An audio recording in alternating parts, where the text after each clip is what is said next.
Bonjour et bienvenue sur Midi 1 TV. La situation épidémiologique s'améliore au Maroc. De 12 000 cas quotidiens en plein été, on est aujourd'hui passé à une centaine de cas par jour. Des progrès qui ont encore une fois conduit à l'allègement depuis quelques jours des mesures restrictives.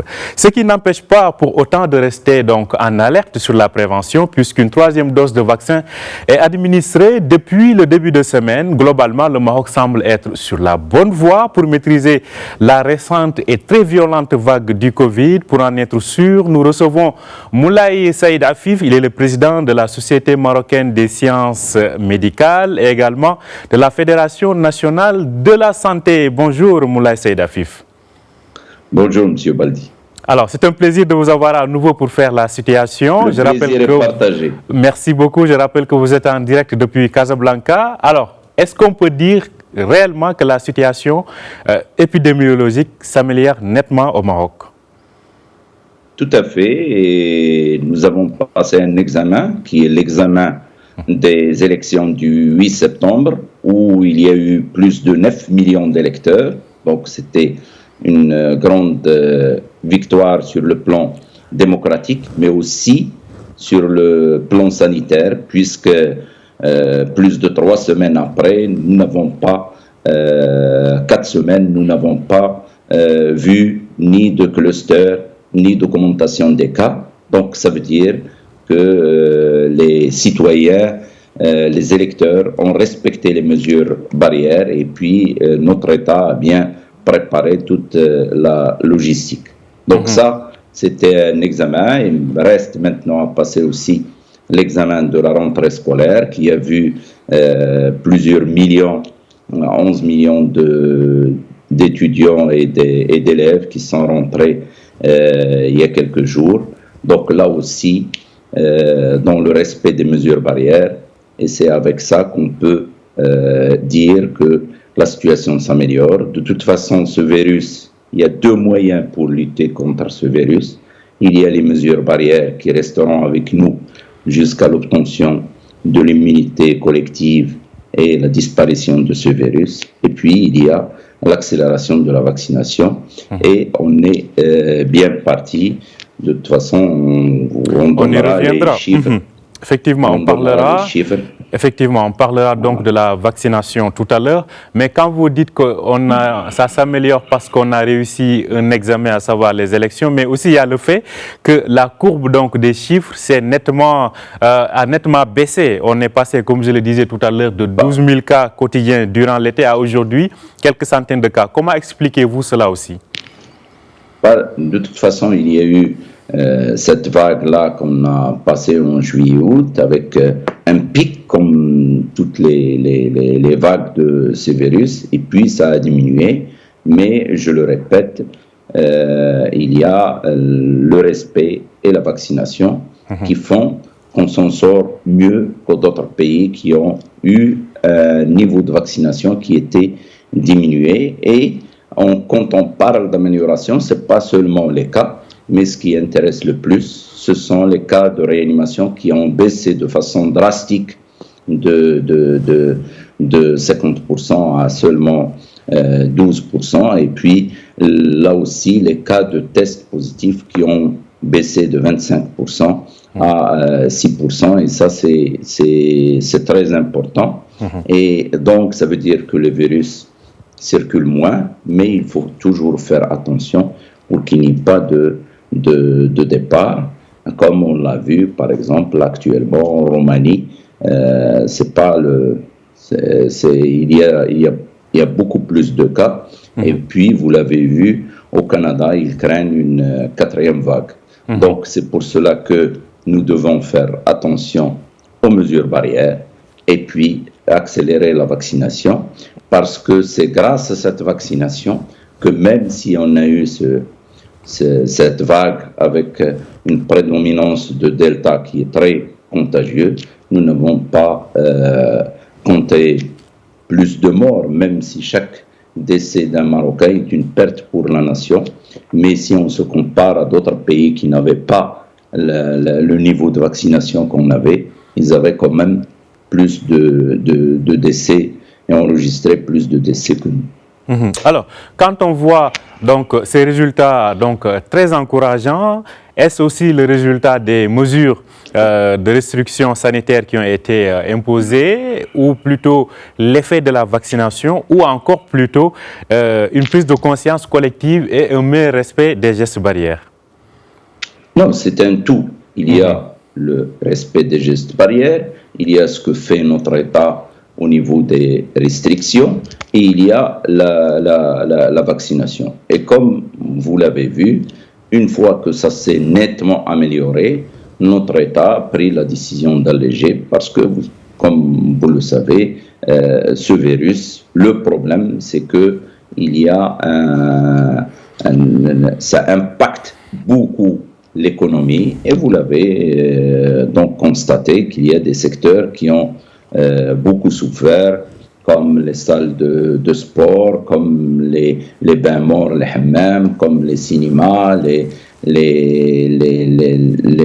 le secteur touristique, avec et puis ceux qui organisent les fêtes. Donc tous ces secteurs-là ont subi de plein fouet cette pandémie, et donc l'allègement des restrictions est bienvenu. Et comme vous le voyez, nous, grâce à cette vaccination, vous montrez maintenant un taux de guérison de plus de 97%, et puis aussi le taux de létalité par rapport au taux moyen du monde, on était à 1,5%, et donc ça, c'est une bonne chose. Et comme je le dis, c'est un ensemble de mesures qui fait qu'on a traversé cette troisième vague avec moins de dégâts que d'autres pays.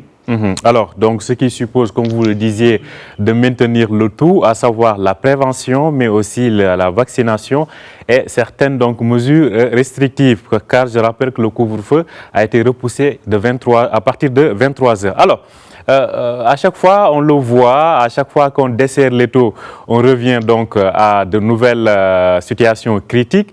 Selon vous, que faudrait-il justement pour éviter de tomber à nouveau dans ce cycle-là, dans ce cycle de pic de Covid à chaque fois que l'État desserre l'étau par rapport aux mesures restrictives?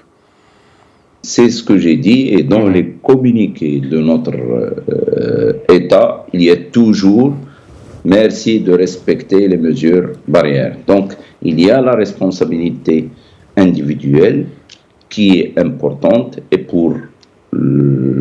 il faut qu'on prenne cette responsabilité individuelle, à savoir le respect. Et c'est pour cela qu'il faut savoir que ce virus est là, d'autant plus que maintenant nous allons rentrer dans la période de la grippe, et comme vous le savez, l'année dernière, il n'y avait pas beaucoup de cas, justement parce qu'il y a ces mesures, le port du masque, la distanciation, le lavage fréquent des mains. On a eu peu de cas par rapport aux années avant le Covid, on a eu peu de cas de grippe. Donc, les mesures barrières, ça protège contre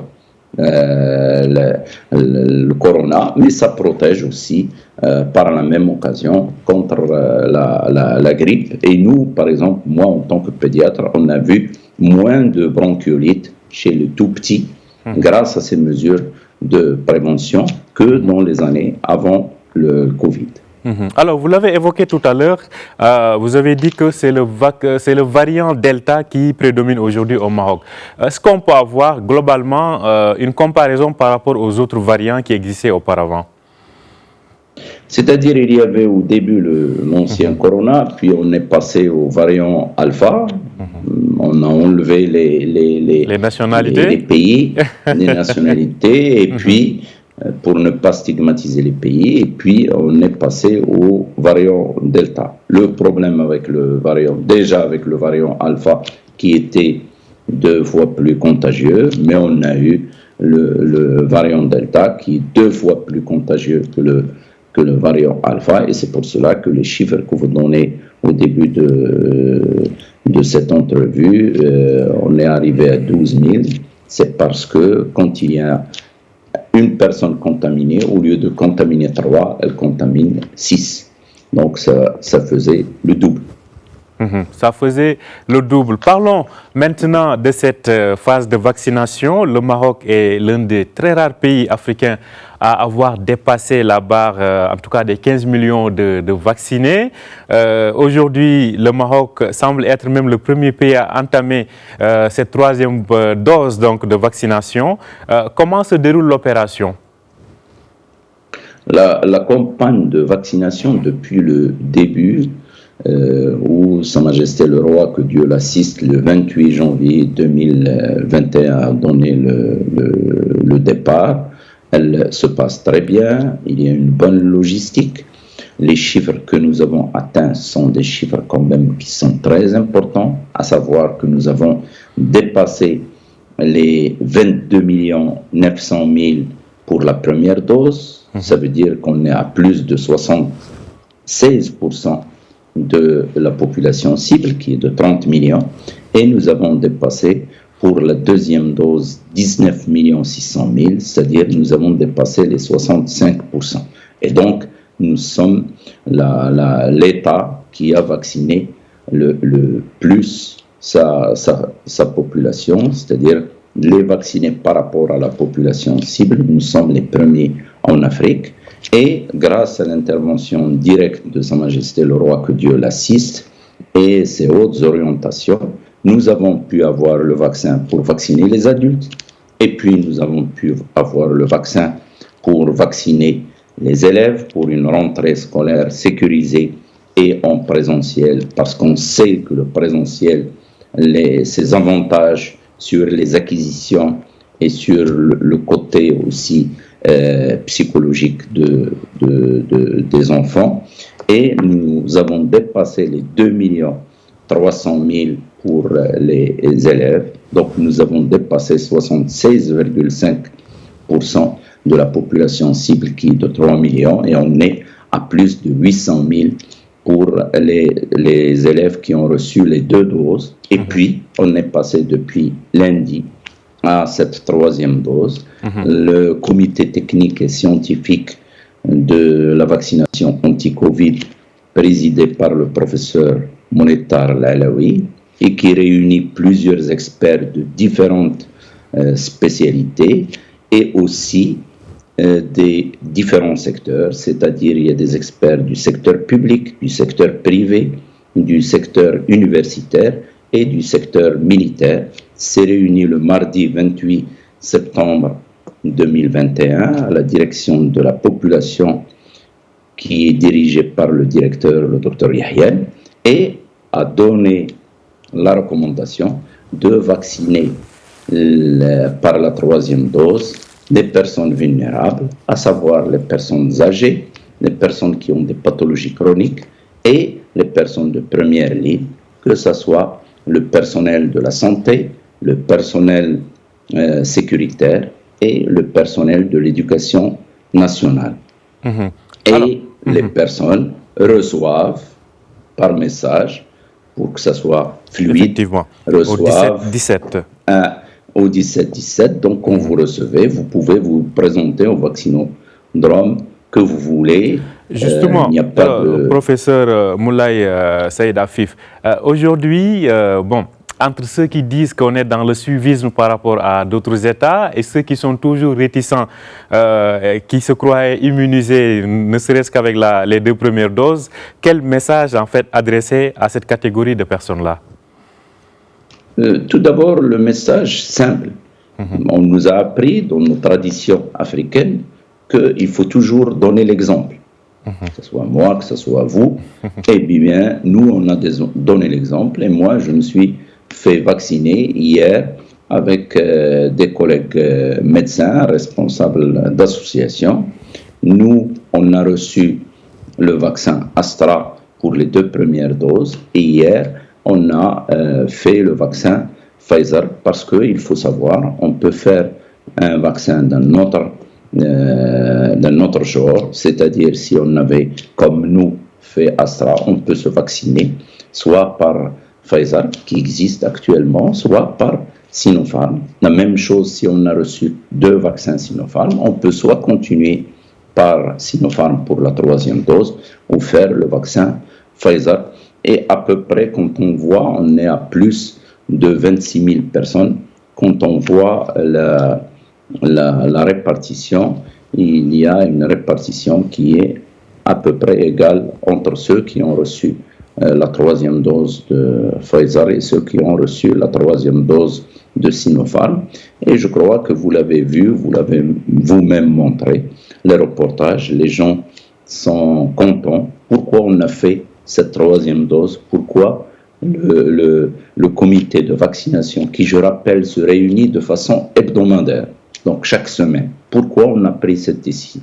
Cette décision a été prise, c'est pas le suivisme, c'est les expériences, c'est vrai, mondiales, mais on l'a vu qu'au cours de cette dernière vague, nous avons eu des cas de personnes qui étaient vaccinées par les 2 doses, mais comme ça fait plus de 6 mois qu'ils ont été vaccinés, ils ont fait la maladie, et certains, même s'ils sont peu, certains d'entre eux sont arrivés en réanimation. Et c'est cette réanimation qui pose le problème pour ce virus-là, parce que quand on a beaucoup de cas en réanimation, là, ça fait toute une pression sur notre système de santé. Et donc, pour protéger davantage cette catégorie de personnes pour qu'elles n'arrivent pas à la réanimation, cette décision de prendre la 3e dose. Donc, il y a ce qui est dit comme expérience au niveau international, mais aussi